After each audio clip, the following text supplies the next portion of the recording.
अपने कर्मों से कोई नहीं बचता, न राजा न रंक, यहाँ तक कि महाभारत का महावीर भीष्म भी नहीं। और हम ये सोचते हैं कि सिर्फ गंगा में डुबकी लगाने से हमारे सारे पाप धुल जाएंगे। जो करना है करो, पर लालच से नहीं, अहंकार से नहीं, वासना से नहीं, ईर्ष्या से नहीं, बल्कि प्रेम, करुणा, नम्रता और विश्वास के साथ करो। प्रार्थना और ध्यान मनुष्य के जीवन के दो मजबूत स्तंभ हैं। प्रार्थना में हम ईश्वर से बात करते हैं और ध्यान में ईश्वर हमसे। जिंदगी में कुछ भी यूं ही नहीं होता, गलत भी होता है ताकि सही की पहचान हो सके। दर्द भी आता है ताकि सुकून की कीमत समझ आ सके। जिंदगी में लोग भी किसी वजह से आते हैं, कुछ हमें परखते हैं, कुछ सिखाते हैं, कुछ इस्तेमाल करते हैं और कुछ हमें जीने का असली अर्थ समझा जाते हैं। अक्सर सवाल उठता है, ये जो मुसीबत आई है ये सज़ा है या परीक्षा? जो मुसीबत आपको ईश्वर से दूर कर दे वो सज़ा है, और जो आपको ईश्वर के और करीब ले जाए वो परीक्षा है। जीवन का मिलना भाग्य है, मृत्यु का आना समय है, पर मृत्यु के बाद भी लोगों के दिलों में जीवित रहना ये केवल कर्म है। अच्छे कर्मों को थाम कर रखिए, क्योंकि दुनिया को आज भी अच्छे लोगों की ज़रूरत है। जिंदगी वो हिसाब है जिसे पीछे लौटकर सुधारा नहीं जा सकता, इसलिए आज को सुधारिए और बीते कल को अनुभव बना लीजिए।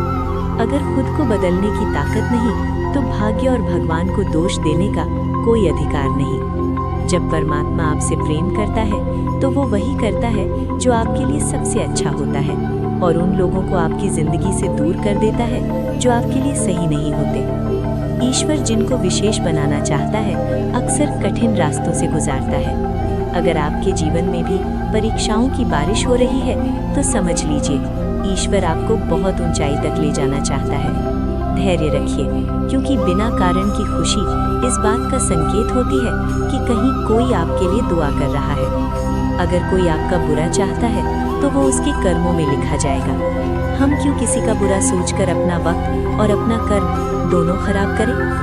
जिंदगी को जितना सरल रखेंगे उतनी ही कम उलझनें होंगी। सबसे सच्ची नज़र वही है जो अपनी कमियां देख सके।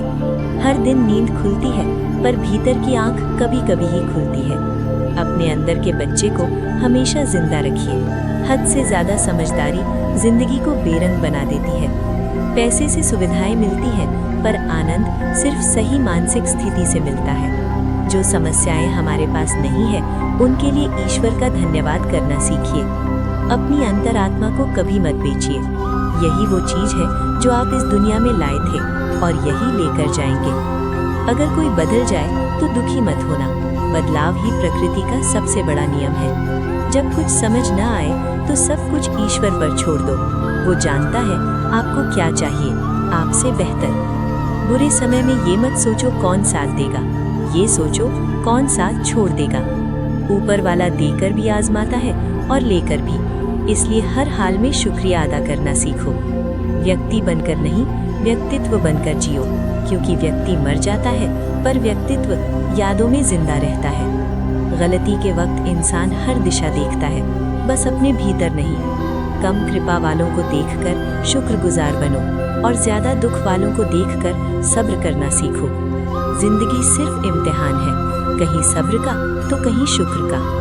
रब पर भरोसा एक बच्चे की तरह करो। जैसे बच्चा जानता है माँ कभी उसे गिरने नहीं देगी। कभी वजह बनाकर पाप मत करो, वजह खत्म हो जाएगी पर पाप नहीं। और हर नेकी के लिए थोड़ी तकलीफ सह लो, क्योंकि तकलीफ चली जाती है पर नेकी साथ रह जाती है। जब अहंकार आए तो एक बार शमशान याद कर लेना। जब ताकत पर घमंड आए तो वृद्धाश्रम देखाना। और जब ईश्वर का धन्यवाद देना हो तो किसी भूखे को खाना खिला देना। इंसान पहले धन चाहता है, फिर नाम, फिर शक्ति और अंत में शांति की तलाश में मिट्टी में मिल जाता है। वक्त को बनाने वाले को थोड़ा वक्त देकर देखो, तुम्हारा वक्त अपने आप बदल जाएगा। नेकी ही तुम्हारा असली लिबास है, क्योंकि ऊपर कपड़ों की कोई दुकान नहीं होती। जिंदगी एक किताब है, हर पन्ना सुंदर हो ये जरूरी नहीं। कुछ पन्ने सिर्फ सब्र सिखाने आते हैं। सुकून पाने की कोशिश मत करो, सुकून बांटो, वो खुद चल कर आएगा। 4 दिन की जिंदगी है, हंसी खुशी जी लो, दिल मत दुखाओ। दर्द बांट लो, साथ में कुछ नहीं जाएगा सिवाय नेकी के। फिर मिलेंगे दोस्तों अगली वीडियो के साथ। तब तक अपना ख्याल रखिए